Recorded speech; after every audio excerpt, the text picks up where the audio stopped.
Hi guys, myself Anil Kumar Singh. Today we are discuss about biology in the part of science, and first part of biology is the fundamental unit of life. Fundamental unit of life, हम इसके बारे में आज आपको बताएंगे, discuss करेंगे। देखिए, cell है क्या, व्हाट इज द सेल।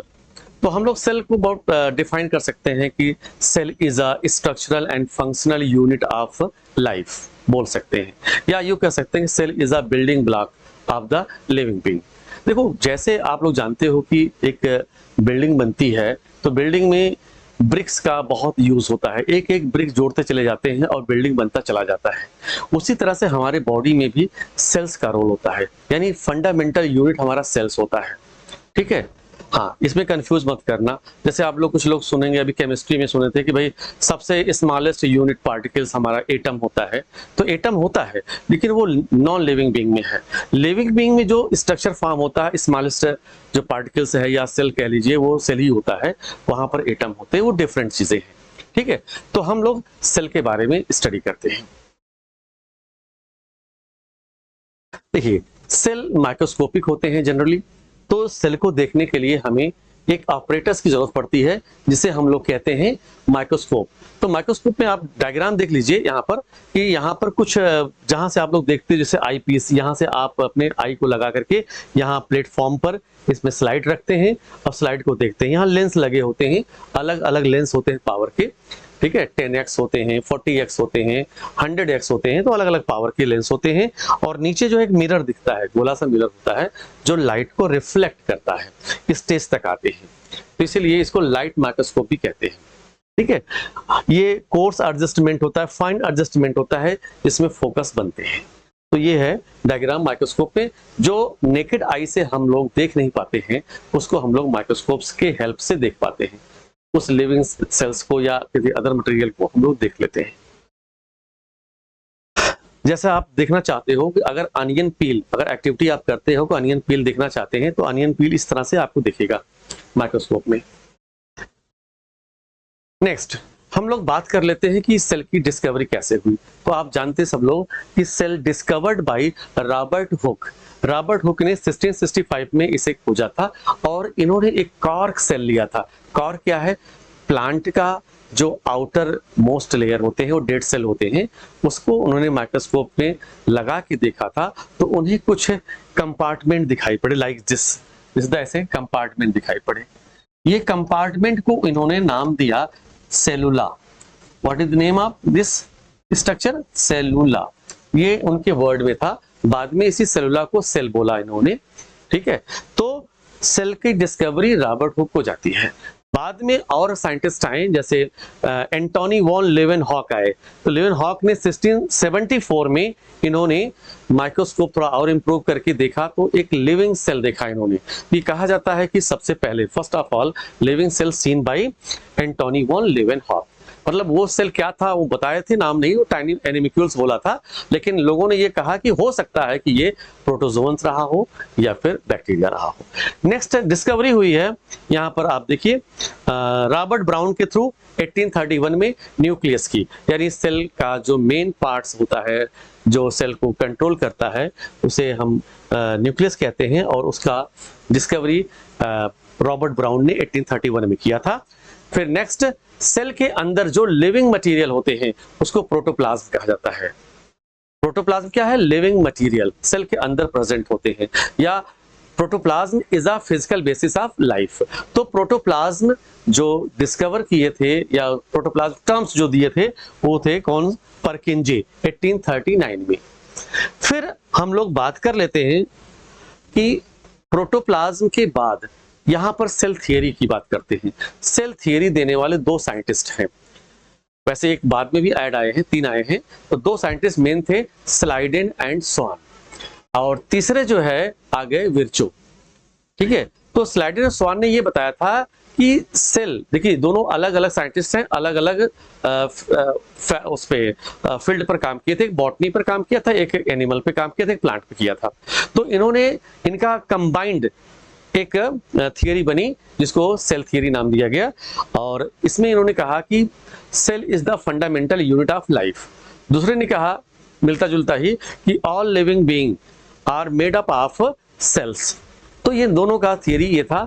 हाँ, इसमें से तीसरी जो आ गई है सेल थियरी में, विर्चो साहब ने जो दिया, उसमें ये कहा कि new sales arise from pre existing cells. यानी नया सेल कैसे बनता है, पहले से जो सेल है, पहले से हमारे पास जो सेल्स है उसी से नया सेल बनता है, ये विर्चो साहब ने कहा। तो ये सेल थियरी की बात हो गई। नेक्स्ट आते हैं हम लोग देखिए सेल क्या होते हैं। एक सेल मेम्ब्रेन है, न्यूक्लियस होते हैं, जेनेटिक मटेरियल होता है न्यूक्लियस में, साइटोप्लाज्म होते हैं, ठीक है। हाँ, सेल का शेप कैसा होता है, सेल का साइज कैसा होता है, तो आप देख लीजिए सेल का शेप ये है, आपका दिया गया है। जैसे ये स्मूथ मसल सेल्स होते हैं, ये फैट सेल्स हैं, ये स्पर्म सेल है, ओवम है, न्यूरॉन्स हैं, बोन सेल है, ब्लड सेल्स, यानी डिफरेंट टाइप के हमारे सेल साइज होते हैं, सेल शेप होते हैं, ठीक है। नेक्स्ट हम कह सकते हैं कि सबसे स्मॉलेस्ट सेल होता है माइकोप्लाज्मा। ये बैक्टीरियल सेल है, सबसे स्मॉलेस्ट है, और लार्जेस्ट सेल होता है ऑस्ट्रिच एग होते हैं। नेक्स्ट ये है प्लांट सेल। देखिए सेल के कई टाइप्स हैं, प्लांट सेल, एनिमल सेल। तो यहाँ पर जो दिया गया है ये है प्लांट सेल। तो प्लांट सेल कैसे आइडेंटिफाई करेंगे हम लोग, इसमें सेल वॉल प्रेजेंट होंगे। सबसे आउटर में क्या होता है, सेल वॉल होता है, फिर सेल मेम्ब्रेन होते हैं।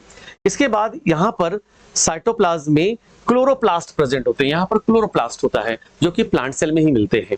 गोल्जी ऑपरेटस है, वैक्यूल्स हैं, ये सब पाए जाते हैं। तो मेन जो आइडेंटिफाई करना है कि प्लांट सेल है कि नहीं, उसमें सेल वॉल देखिए, सेल वॉल प्रेजेंट है, क्लोरोप्लास्ट प्रेजेंट है, वैक्यूल्स प्रेजेंट है, तो ये शो करता है किसको, प्लांट सेल्स को।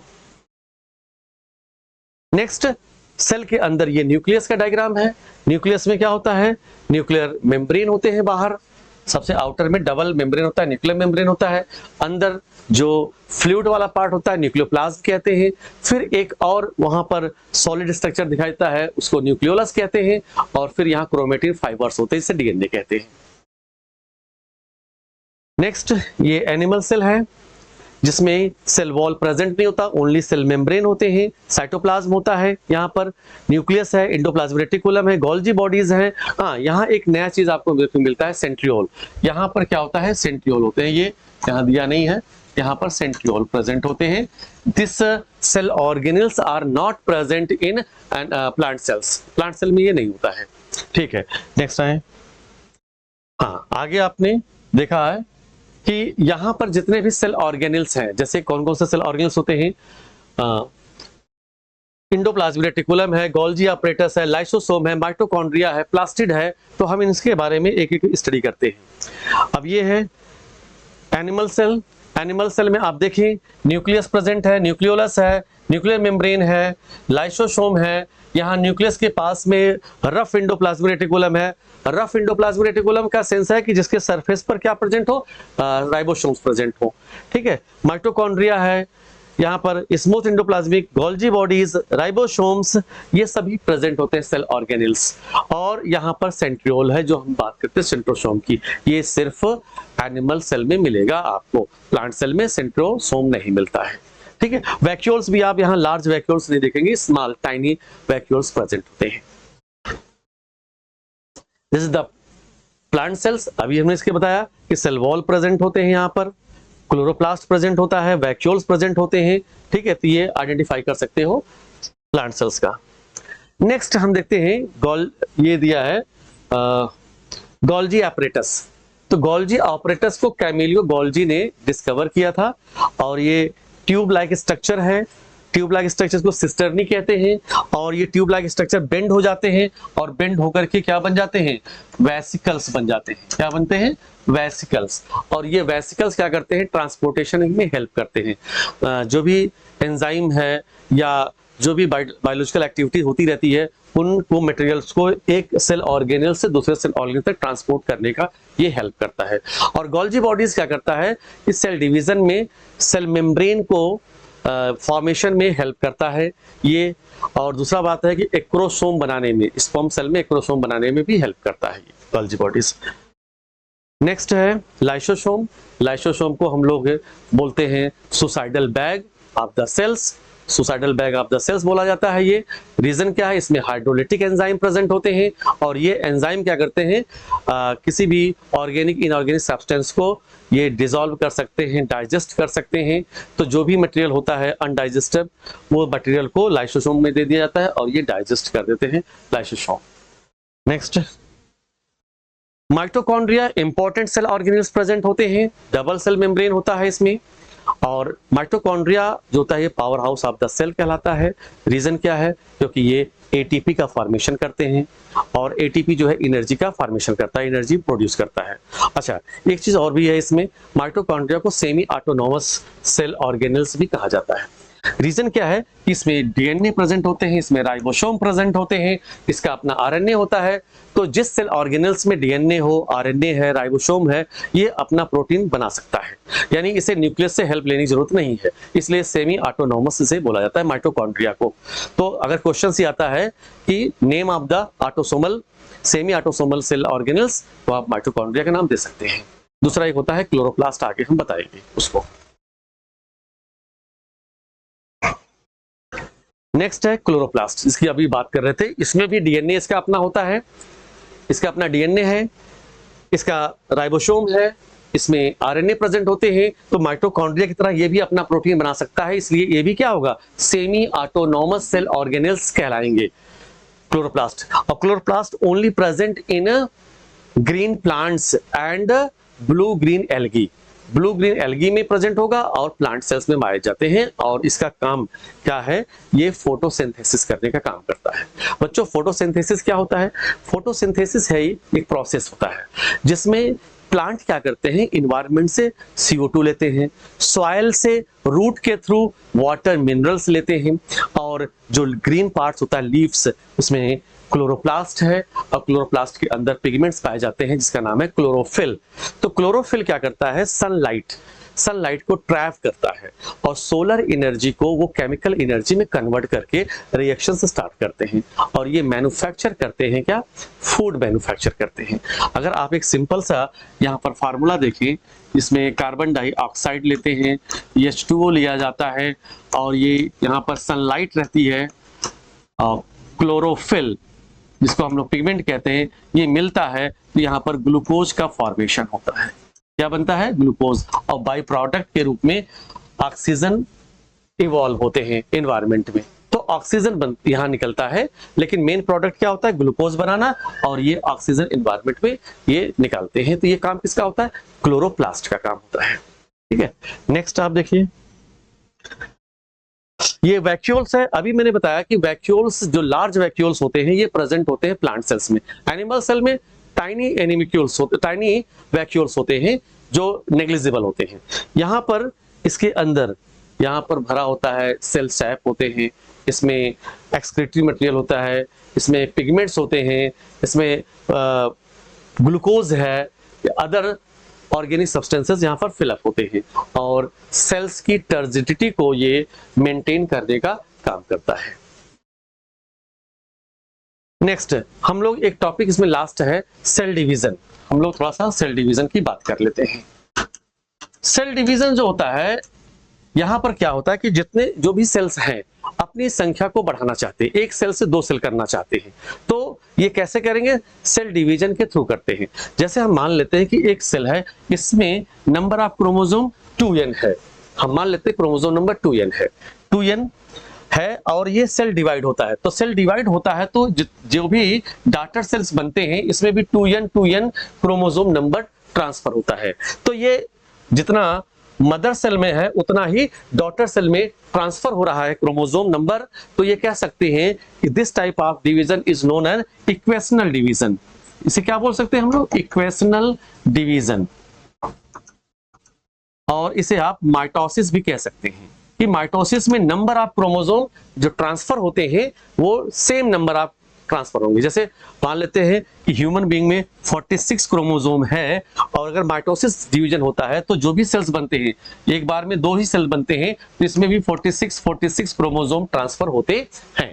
एक दूसरा डिवीजन होता है, हम उसकी भी बात कर लें। जैसे यहाँ दिया गया है, ये क्रोमोसोम है, दिख रहा है। अब क्रोमोसोम जब डिवाइड होता है तो क्या करता है, इसमें equal number of chromosome, mitosis में इक्वल नंबर ऑफ क्रोमोसोम, जितना क्रोमोसोम मदर सेल में है उतना ही क्रोमोसोम आपको डॉटर सेल में दिखाई पड़ेंगे। आप देख रहे हैं 2 रेड क्रोमोसोम है, 2 रेड क्रोमोसोम यहाँ पर भी है, इधर आप देख रहे हैं अलग कलर का जो क्रोमोसोम 2-2, उधर भी 2-2 आपको मिलेंगे, यानी इक्वल नंबर ऑफ क्रोमोसोम यहाँ ट्रांसफर हो रहे हैं।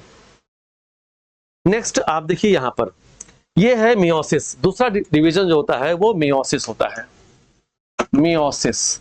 इसको हम लोग रिडक्शन डिवीजन कहते हैं।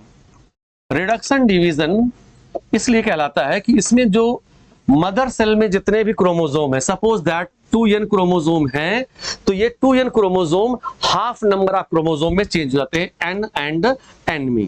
This the half number of chromosome, right. अगर 46 क्रोमोसोम है तो यहां पर 23 एंड 23 क्रोमोसोम हो जाते हैं। और ये लास्ट में दरअसल मियोसिस 2 स्टेप में कंप्लीट होता है। मियोसिस फर्स्ट, ये फर्स्ट मियोसिस है और ये सेकंड मियोसिस है। तो फर्स्ट मियोसिस में हाफ नंबर क्रोमोसोम होता है एंड सेकंड में जस्ट लाइक इक्वेशनल डिवीजन। तो यहां पर जितने n है तो n ही ट्रांसफर यहां पर होते हैं सेकंड में भी, यानी 23 यानी जो भी चारों सेल्स हैं उस सब में 23 क्रोमोसोम जाते हैं। यानी आप कह सकते हो कि मदर सेल का half number of chromosome daughter cell में ट्रांसफर होता है मियोसिस के थ्रू या रिडक्शन डिवीजन के थ्रू। तो ये होता है गैमेट फॉर्मेशन में, ठीक है। स्पर्म और ओवा बनाने में इस मियोसिस का रोल होता है। बाकी बॉडी का जो डेवलपमेंट होता है एक सिंगल सेल से लेकर के मल्टी सेलुलर जो बनते हैं वो माइटोसिस से बनते हैं। तो हमारे बॉडी में जो सोमैटिक सेल्स हैं जो बॉडी डेवलप करते हैं उसमें माइटोसिस होता है, और जो जर्म सेल होते हैं या सेक्स सेल भी कहते हैं उसको, इसमें क्या होता है कि हाफ नंबर ऑफ क्रोमोसोम होंगे, यानी वो haploid number of chromosome sperm और ओवा का फॉर्मेशन करते हैं। Thank you.